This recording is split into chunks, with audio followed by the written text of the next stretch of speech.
Bachelor of hotel management లో university first rank, second rank, third rank. Sun International, Visakhapatnam, Hyderabad. నమస్తే Telugu news కి స్వాగతం. నేను గోపికృష్ణ. మనతో కనకదుర్గ వడ్లమాని గారు, సీనియర్ జర్నలిస్ట్ అండ్ అనలిస్ట్ ఉన్నారు మనతో. కొన్ని అంశాల మీద మేడంతో మాట్లాడే ప్రయత్నం చేద్దాం. నమస్తే. నమస్తే అండి. ఓ కీలకమైనటువంటి అంశం కొన్ని రోజులుగా సోషల్ మీడియాలో చర్చల్లోకి వచ్చింది, కానీ ఈరోజు ప్రధాన పత్రికలోకి ఎక్కేసింది, మెయిన్ పేజీలో వార్త అయింది. జనసేన తెలుగుదేశం పార్టీ అంటిముట్టినట్టుగా ఉంటున్నారు. పెన్షన్ల పంపిణీ దగ్గర నుంచి మొదలైనటువంటి ఇది కొంత వాళ్ళకి గ్యాప్ నడుస్తుంది. తెలుగుదేశం పార్టీ వాళ్ళని జనసేన వాళ్ళు రానివ్వట్లేదనో, లేకపోతే జనసేన వాళ్ళని తెలుగుదేశం పార్టీ వాళ్ళు పనులు చేయనివ్వట్లేదనో జరుగుతున్న ఈ క్రమంలో ఈరోజు సాక్షి పేపర్లో మెయిన్ పేజీలో వచ్చినటువంటిది, నెల్లిమర్ల ఎమ్మెల్యే లోకం మాధవి ఆదేశాలు ఇచ్చారు. పసుపు బిళ్ళ పెట్టుకొని వస్తే పనులు చేయొద్దు, లేదా వాళ్ళని కలుపుకొని వెళ్ళొద్దు, ఇలా ఆదేశాలు జారీ చేశారు అని. సరే, ఇది నిజమా కాదా అనేది పక్కన పెడితే, అసలు పసుపు బిళ్ళ పెట్టుకొని వస్తే వెళ్ళి పని చేసి పెడతారు అని అచ్చెన్నాయుడు అన్నటువంటి రోజునే వైసీపీనే కదా దీన్ని ఖండించింది. ఇలా కాదు కదా ఉండాల్సింది, పసుపు బిళ్ళకి అంత పవర్ ఉంటుందా అని ప్రశ్నించింది. కానీ ఈరోజు సాక్షిలో అలాంటి వార్త రావడం, సరే సాక్షి అంటే వైసీపీ అంటే సాక్షి అనేది అందరం తెలిసిన విషయమే కదా. ఈరోజు అలాంటి వార్త రావడం అంటే ఎట్లా అర్థం చేసుకోవాలి? ఏం నెరేట్ అవుతుంది, ఏం నెరేట్ చేసే ప్రయత్నం చేస్తున్నారని అనుకోవాలి? మనం చూసుకుంటేనండి, జనసేన తెలుగుదేశం డే 1 నుంచి మీరు తీసుకోండి. ఎప్పుడైతే పవన్ కళ్యాణ్ గారు ఓట్లు చీలనివ్వను, నేను తెలుగుదేశంతో కలిసి వెళ్తాను అని నిర్ణయం తీసుకున్నారు. నిర్ణయం తీసుకున్న దగ్గర నుంచి మీరు చూసుకుంటే వాళ్ళని ఎలా విడగొట్టాలి అని వైసీపీ మ్యాక్సిమం ట్రై చేసింది. కలవకుండా చేయడానికి ప్రకటనకు ముందు నుంచి. ప్రకటన ఎప్పుడు జరిగింది సార్? Of late. అవును కదా కదా, రాజమండ్రి జైలు తర్వాత, జైలు నుంచి వచ్చి ఆయన బయట అనౌన్స్ చేశారు. అంతకుముందు వారు ఎప్పుడైతే చెప్పారో అప్పటి నుంచి కూడా వైసీపీ వాళ్ళు అంటే వాళ్ళకి తెలుసు, పవన్ కళ్యాణ్ 10 ఏళ్ళు కష్టపడ్డారు. మీరు చెప్పినట్టుగా 2019లో ఆయన ఓడిపోవటం జరిగింది. 2014 పార్టీ పెట్టినప్పుడు ఆయన కంటెస్ట్ చేయలేదు. Plus at the same time ఆయన మద్దతు ఇచ్చారు. అవును, ఎవరికి? తెలుగుదేశం. 14లో 19 ఏం జరిగిందో మనకు తెలుసు. విడివిడిగా వెళ్ళారు, ఓడిపోయారు. కానీ మీరు ఆ పర్సంటేజ్లన్నీ చూసుకుంటే అందరికీ తెలిసిన విషయమే. వాళ్ళిద్దరూ కలిస్తే ఖచ్చితంగా ఇంకా చాలా సీట్లు వచ్చేవి, నెగ్గే అవకాశం ఉందని అప్పుడు అందరూ అనుకున్నారు. అందుకని ఈసారి అంటే ప్రజలు విసిగిపోయారు. వైసీపీ ప్రభుత్వం చేసిన అరాచకాలు కావచ్చు, అవినీతి కావచ్చు, మీరు ఏది తీసుకోండి, జగన్మోహన్ రెడ్డి అన్నా మంత్రులన్నా ప్రజల్లో ఒకలాంటి భయం, ఒకలాంటి అవర్షన్ అన్నీ వచ్చేసాయి. అవి ఎప్పుడైతే వచ్చాయో దాన్ని గమనించిన జనసేన తరఫున పవన్ కళ్యాణ్ కలిసి వెళ్ళాలని నిర్ణయం తీసుకున్నారు. దీనికి ఒక బలమైన అవకాశం ఎప్పుడు దొరికిందంటే చంద్రబాబు నాయుడు గారు అరెస్ట్. చంద్రబాబు నాయుడు గారు అరెస్ట్ జరిగినప్పుడు మొట్టమొదటి స్పందించింది పవన్ కళ్యాణ్. ఆయన వెళ్తుంటే ఆయన అడ్డగించడానికి ప్రయత్నించారు. వెంటనే జనసేన వాళ్ళందరూ మొత్తం కార్యకర్తలు రావడం, అంటే జన సైన్యం జన సైనికులనే అంటారు కదా. సో వాళ్ళు రావటం, అప్పుడు భయపడి ఆయన వదిలేయటం, ఆయన వెళ్ళి జైల్లో ఆయన చూసి వచ్చాక మేము వెళ్తామని ఆయన ప్రకటించటం, అంటే జైల్లో మాట్లాడుకున్నాక. దాని మీద కూడా మీకు చాలా కమెంట్స్ వచ్చాయి గుర్తుంటే. ఈయన ఎట్లా అనౌన్స్ చేస్తాడు? తెలుగుదేశం అంటే చంద్రబాబు నాయుడు గారికి చెప్పకుండా మాట్లాడుతున్నాడా, చెప్పే మాట్లాడుతున్నాడా అంటే పొత్తు గురించి. కానీ క్లారిటీతోటి ఆయన మాట్లాడారు. భువనేశ్వర్ గారిని ఓదార్చారు, నేనున్నానన్నాడు ఆయన. సో ఆ కసిలోంచి మొత్తం పుట్టిందండి. ఒక కూటమి ఏర్పడటమే కాకుండా ప్రజల్లో కూడా అది రీచ్ అయ్యి, ఆ రీచ్ అవటం కూడా మామూలుగా అవ్వకుండా ఒక 100% జనసేన ఈరోజు తెచ్చుకుంది. ఓకే, అంత బాగానే ఉంది. అయితే ఈ తెచ్చుకున్నాక మీరు చెప్పినట్టుగా రకరకాల మాటలు, రకరకాల వీళ్ళ మధ్యన వైషమ్యాలు ఉన్నాయా అనే ఒక దాన్ని ప్రజలు తీసుకొస్తున్నారా, లేకపోతే వైసీపీ తీసుకొస్తుందా, ఎవరు తీసుకొస్తున్నారు అనే దాని మీద మనం ఆలోచిస్తే, వాళ్ళ సాక్షి వాళ్ళు రాశారు. ఆవిడెవరు, నెల్లిమర్ల కోన మాధవి గారు, మీరు పసుపు బిళ్ళ కోన మాధవి గారు పసుపు బిళ్ళ వేసుకుని వస్తే మీరేమీ వాళ్ళకి పట్టించుకోక్కర్లేదు, వాళ్ళు అంటే వాళ్ళు ఏది తీసుకొచ్చారంటే తెలుగుదేశం వాళ్ళు వస్తే మీరు పట్టించుకోక్కర్లేదు, వాళ్ళని మీరు ఎటువంటి కార్యక్రమాలకి ఆహ్వానించక్కర్లేదు, ప్రభుత్వ కార్యక్రమాలకి, ఇట్లా రకరకాలుగా అన్నారు అని చెప్పి వీళ్ళు రాశారు. సరే, అది నిజమనే అనుకుందాం కాసేపు. అయితే వీళ్ళకేం బాధ? సాక్షికి ఏంటి అవసరం? సాక్షి పని ఏంటి ఇప్పుడు? రేపొద్దున 29కి మనం అసలు వస్తామా రావా అనేది వాళ్ళు చూసుకోవాలి. వాళ్ళకి తెలుగుదేశం ఎలా ఉంటే వాళ్ళకెందుకు, జనసేన ఎలా ఉంటే వాళ్ళకెందుకు? అంటే ఒక మామూలు మనిషిగా మనం మాట్లాడుతున్నాం. ఇంకొక విషయం ఏంటంటే, ఇప్పుడు మీరు చెప్పినట్టుగా అసలు అంతకుముందు వీళ్ళే అన్నారు కదా, పసుపు బిళ్ళ పెట్టుకుంటే పనులు అయిపోతాయా, ఇదేం పాలన అంటే వీళ్ళు కలిసికట్టుగా వెళ్ళరా అని ఇదే సాక్షి అంది. సాక్షికి మనస్సాక్షి ఉండదని అందరికీ తెలుసు. కాబట్టి ఈ సాక్షి అనేది సందర్భాన్ని బట్టి వీళ్ళు ఎలా మాట్లాడతారు అనేది మనకు అర్థమవుతుంది. ఇక వైసీపీ వాళ్ళని అధికారిక కార్యక్రమాలకి పిలవరు, తెలుగుదేశం పార్టీ వాళ్ళని కూడా పిలవద్దు అని జనసేన ఎమ్మెల్యే అన్నారు అనేది అక్కడ వాళ్ళు చెప్తున్నది. ఓకే, అదే అంటున్నా. మీరు వాళ్ళు ఇచ్చిన వార్త చివరిలో చూసుకుంటే ఇదే కన్క్లూజన్ ఇచ్చారు. వైసీపీ వాళ్ళతో పాటు తెలుగుదేశం వాళ్ళని కూడా పిలవట్లేదు, ఆహ్వానం అందట్లేదు, ప్రభుత్వ కార్యక్రమాలకి రానివ్వట్లేదు, ఇదే వచ్చింది అందులో వార్త. అంటే ఇది ఒక రకంగా వాళ్ళకి మానసిక ఆనందం అనమాట సాక్షికి. అంతే కదండి. ఎందుకంటే ఎప్పుడు కూడా ఎదురు చూస్తున్నటువంటిది కదా, ఇప్పుడు కోరుకున్నది కదా. ఎట్లా పాడైపోతారు, ఇప్పుడు ఎవరన్నా బాగుంటే ఎవరు భరించలేరు కదా, పాడైపోతే ఒక ఆనందం. అది మనిషికి ఉండే సగం అసలు సహజ, దాన్ని ఏమంటాం మనం, సహజ నేచర్ అది. అది ఎవరిని మనం తప్పు పట్టలేం. అందులో ఇప్పుడు దెబ్బతిన్న వాళ్ళు మనుషులు వాళ్ళు, సో ఇట్లాంటివి రెడీగా కాచుకుని ఉంటారు. ఆ కాచుకుని ఉన్న దానికి ఇక్కడ అచ్చెన్నాయుడు గారు చెప్పటం, మీరు మన తెలుగుదేశం వాళ్ళు మీరు పచ్చబిళ్ళ పెట్టుకుని వెళ్ళండి, మీకు పనులు అయిపోతాయని ఆయన చెప్పటం, వీళ్ళు వెళ్ళటం. సో నెల్లిమల్ల లోకమాధవి గారేమో మీరు పచ్చబిళ్ళ పెట్టుకుని వస్తే వాళ్ళకి మీరేం పట్టించుకోక్కర్లేదు, వాళ్ళని ప్రభుత్వ కార్యక్రమాలకు ఆహ్వానించక్కర్లేదు, జనసేనకు సంబంధించిన వాళ్ళనే అంటే ఆ కార్యకర్తలు కావచ్చు, లేకపోతే మీరు చెప్పినట్టుగా ఆ అధికారులు ఎవరైతే ఉంటారో వాళ్ళనే పిలవండి అని చెప్పటమే కాకుండా ఒక లిస్ట్ ఈరోజు వాళ్ళు ఇచ్చారు సాక్షిలో. మీరు చూస్తే కనుక అయితే ఒక లిస్ట్ ఇచ్చారు. ఆ లిస్ట్లో మొత్తం వాళ్ళ పేర్లు అన్నీ కూడా ఇచ్చారు వాళ్ళు. ఇచ్చినప్పుడు వీళ్ళందరినీ కూడా మన వాళ్ళు వీళ్ళు, సో జిల్లాలో ఏం జరిగినా వీళ్ళనే పిలవాలి అన్నట్టుగా. ఇంకా మీరు తెలుగుదేశం వాళ్ళని పిలవకూడదు, వైసీపీని మీరు చెప్పినట్టుగా ఎలాగా పిలవరు, వాళ్ళు ప్రత్యర్థులు. అదే 90% తెలుగుదేశం పార్టీ ఓట్లు వేసి గెలిపిస్తే అదే ఇలా తెలుగుదేశం పార్టీని పిలవకుండా చేస్తారా అనేది కూడా అక్కడ బిల్డ్ అవుతుంది అనేది వార్త. ఎగ్జాక్ట్లీ. ఇప్పుడు ఏమండి, తెలుగుదేశం సపోర్ట్ తోటి జనసేన గెలిచింది. అసలు ఈ ఎన్నికల్లో వెళ్ళిన ఉద్దేశం అదే కదా, ఒకళ్ళకొకళ్ళు సహాయం చేసుకోవాలి, ఒక్క ఓటు కూడా పక్కకు వెళ్ళకూడదు అనే ఒక ఉద్దేశంతో వాళ్ళు కలిశారు. కలిసినప్పుడు వైషమ్యాలన్నీ పక్కన పెట్టి, అది కులపరంగా కావచ్చు, మరో రకంగా కావచ్చు, పార్టీ పరంగా కావచ్చు, లేకపోతే వ్యక్తుల పరంగా కావచ్చు, అవన్నీ పక్కన పెట్టారు కదా. నిజంగా ఈరోజు గెలుపు వచ్చిందంటే కమ్మ ఓట్లు వీళ్ళకి పడ్డాయి, వీళ్ళ కాపు ఓట్లు కమ్మలకి పడ్డాయి, ప్లస్ అందరి ఓట్లు అందరికీ పడ్డాయి. ఇప్పుడు ఒక కమ్మ వాళ్ళు వేస్తే ఒకళ్ళు నెగ్గరు, ఒక కాపులు వేస్తే నెగ్గరు. అన్ని కులాలు సమైక్యంగా ఇక్కడ వాళ్ళు నియోజకవర్గాన్ని బట్టి వాళ్ళు ఏ అభివృద్ధి కాంక్షించారో దానికోసం ఓట్లు వేశారు తప్ప ఇక్కడ కమ్మ కాపా చూసుకోలేదు. ఈసారి జరిగిన ఒక గొప్ప పరిణామం అండి అది.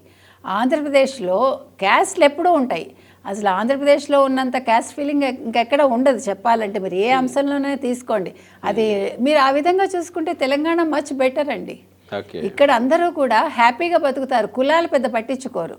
వేరేజ్ ఆంధ్రాలో మీరు అవుట్ సైడ్ వచ్చిన వాళ్ళు ఎవరినైనా అడగండి, ఏ రాష్ట్రం నుంచి వచ్చిన వాళ్ళైనా వాళ్ళు తల పట్టుకుంటారు ఏంటి ఇంత కుల రాజకీయాలని.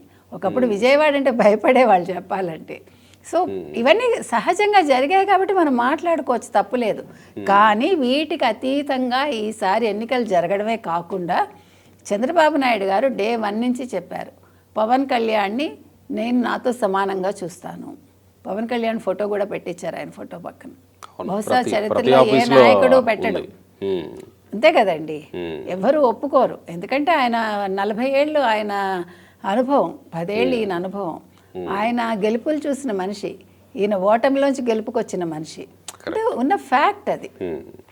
అయినా కూడా ఎందుకు ఇచ్చారు? ఎందుకంటే పవన్ కళ్యాణ్ నిస్వార్థంగా ముందుకొచ్చి చేయూతిచ్చి ఈయనకి, ఆయన కష్టంలో ఉన్నప్పుడు చాలా అన్యాయంగా అరెస్ట్ చేసి ఆయన చంపే స్టేజ్కి తీసుకెళ్ళినప్పుడు ఒక రకంగా పవన్ కళ్యాణ్ వెళ్ళాక మిగతా వాళ్ళందరూ వెళ్ళారండి తెలుగుదేశం వాళ్ళు. మీరు అది ఒప్పుకోవాల్సిన విషయం. ఎవరైనా ముందు ఎవరైనా వెళ్ళారా? చంద్రబాబు దగ్గరికి వెళ్ళటానికి భయపడలా. ఎందుకంటే మీకు ఇక్కడ ఇంకొక విషయం ఏంటంటే, మీరు అంటే ఇది ఎంతవరకు మీరు నమ్ముతారో నాకు తెలియదు, తెలుగు ఎంపీలు కేంద్రానికి వెళ్ళి వాళ్ళ పనులు వాళ్ళు చేసుకుంటారు రాష్ట్ర ప్రయోజనాల కంటే కూడా. వేరాజ్ మీరు తమిళనాడు ఎంపీలను తీసుకోండి, వాళ్ళ రాష్ట్రానికి ఏదైనా వస్తే వాళ్ళు, అది ప్రతిపక్షమైన అధికార పక్షమైన వాళ్ళు ఒకటైపోతారు, అందరూ కలిసి వాళ్ళు పోరాడతారు, వాళ్ళు సాధిస్తారు. పోరాడడం కాదు, సాధిస్తారు. మనం విడిపోతాం. ఎందుకంటే ఇక్కడ వ్యక్తి ప్రయోజనాలు ముఖ్యం అనుకుంటాం, అక్కడ వాళ్ళ రాష్ట్ర ప్రయోజనాలు ముఖ్యం అనుకుంటారు. ఇక్కడ తెలుగు వాళ్ళు మారాలి. తెలుగు వాళ్ళు మారుతారా మారరా అనేది మనం చూస్తూనే ఉన్నాం. 2014 నుంచి, 2014కు ముందు ఒక లెక్క, 2014 తర్వాత ఇంకొక లెక్క మారిపోయింది కదా. కొత్త పార్టీలు, కొత్త సిద్ధాంతాలు, కొత్త కొత్త సాంప్రదాయాలు వచ్చిన తర్వాత. అయితే ఇక్కడ ఏంటంటే, మొదటి నుంచి ఈ పొత్తు ఖరారు కాకముందు నుంచి కూడా ఇవే ప్రచారాలు జరిగినాయి. ఈ జెండాలు మోస్తారా, జెండా మూసే కూలీలేనా జన సైనికులు, దేవాంశుని ముఖ్యమంత్రిని చేయడానికి కూడా జన సైనికులు మోయాల్సిందేనా అని. ఈ నేపథ్యంలో పవన్ కళ్యాణ్ మీద కూడా చాలామంది జనసేన నేతలు, కార్యకర్తలు తిరగబడిన సందర్భాలు కూడా ఉన్నాయి. పవన్ కళ్యాణ్ ఇక తప్పని పరిస్థితుల్లో నాతో ఉన్నవాళ్లే నా వాళ్ళు, పోయేవాళ్ళు నా వాళ్ళు కాదు అని కూడా ప్రకటన చేశారు ఆయన చాలా సౌమ్యంగా. అలాంటి పరిస్థితుల్లో కూడా పవన్ కళ్యాణ్ నిలబడే ఉన్నారు తను అనుకున్నటువంటి దీనికోసం, ఓట్లు చేయలనివ్వను అనేటువంటి మాట కోసం. మరి ఇప్పుడు పైన పవన్ కళ్యాణ్కి చంద్రబాబుకి ఏమీ లేకుండా కింది స్థాయిలో ఇది జరుగుతుంది అని అంటే, ఇంకేదన్నా పురిగొల్పే ప్రయత్నం ఏమన్నా ప్రతిపక్షాల నుంచి వైపు జరుగుతుందని అనుకోవాలా? అంటే కుట్రకోణం అంటారా? కుట్రకోణం ఏమన్నా ఉందా? ఉండొచ్చు. సరే, ఒకటి ప్రచారం చేయటం ఒకటి, కుట్రకోణం ఉంటే అది ఇంకాస్త పెద్దదయ్యే అవకాశం ఉంటుంది కదా. అంటే ఇక్కడ మనం రెండు రకాలుగా, మీరు చెప్పింది కరెక్ట్, రెండు రకాలుగా తీసుకోవచ్చండి. ఒకటి మాధవి గారి ఇండివిజువల్ డెసిషన్స్ కావచ్చు. అంటే జనసేన తరఫున వచ్చాను నేను, ఈరోజు జనసేనకు 100% వచ్చింది అంటే ఓటింగ్ శాతం, ప్లస్ 21కి 21 గెలిచాము, ఆ ప్రైడ్ ఉండొచ్చు మేబీ. సో ప్లస్ లోకల్గా నా మాటే చెల్లాలి, ఎందుకంటే కొత్త పిచ్చగాడు పొద్దెరగడని కొత్తగా రాజకీయాల్లోకి వస్తే అది ఉంటుంది. ఇంకొకటి ఇవన్నీ అనుభవాలు లేకపోవటం వల్ల కూడా జరగచ్చు. రెండోది స్థానిక నేతలు ఎవరైతే ఇప్పుడు అచ్చెన్నాయుడు కావచ్చు, మరొకళ్ళు కావచ్చు, అంటే వాళ్ళందరూ మొదటి నుంచి రాజకీయాల్లో ఉన్నవాళ్ళు. మీరు రాజకీయ అనుభవంతో ఉన్నప్పుడు ఉండే నాయకుడికిను రాజకీయ అనుభవం లేకుండా మొట్టమొదటిసారి వచ్చిన నాయకుడికి చాలా తేడా ఉంటుంది. అంటే ఆలోచన విధానంలో కావచ్చు, అనుభవంలో కావచ్చు, మీరు చూసారంటే ఆ డిఫరెన్స్ మనం చూడొచ్చు. ఎట్ ద సేమ్ టైం ఇలాంటి వాళ్ళకి మీరు చెప్పినట్టుగా ఈ అపోజిషన్ ఏదైతే ఉంటుందో వాళ్ళు ఇంకొంచెం పురికొల్పుతారు.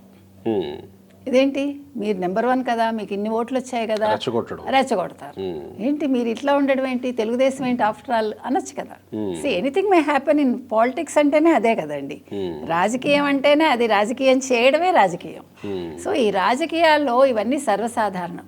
కానీ ఇప్పుడు కనుక నాయకులు మేల్కోపోతే, అటు చంద్రబాబు నాయుడు గారు కావచ్చు అధినాయకుల స్థాయిలో, ఇటు పవన్ కళ్యాణ్ గారు కావచ్చు, ముందు వాళ్ళ ఎమ్మెల్యేలు కావచ్చు, ఎంపీలను ఆల్రెడీ ఆయన పిలిచి చెప్పారు.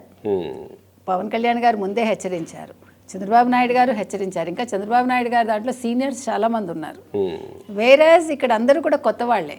So this is the right time ఆయన పిలిచి మాట్లాడాలి. ఇది విధానం కాదు, ఇలా కాదు నేను కోరుకున్నది. ఎందుకంటే మొన్నను ఆయన మాట్లాడినప్పుడు కూడా పవన్ కళ్యాణ్ గారు కూడా చాలా సందర్భాల్లో చెప్తూనే ఉన్నారు, కలిసి వెళ్ళండి, కలుపుకొని వెళ్ళండి అనే విషయాన్ని చాలా సందర్భాల్లో చెప్పారు. కానీ ఇటువైపు నుంచి బిల్డ్ అవుతున్న ఇది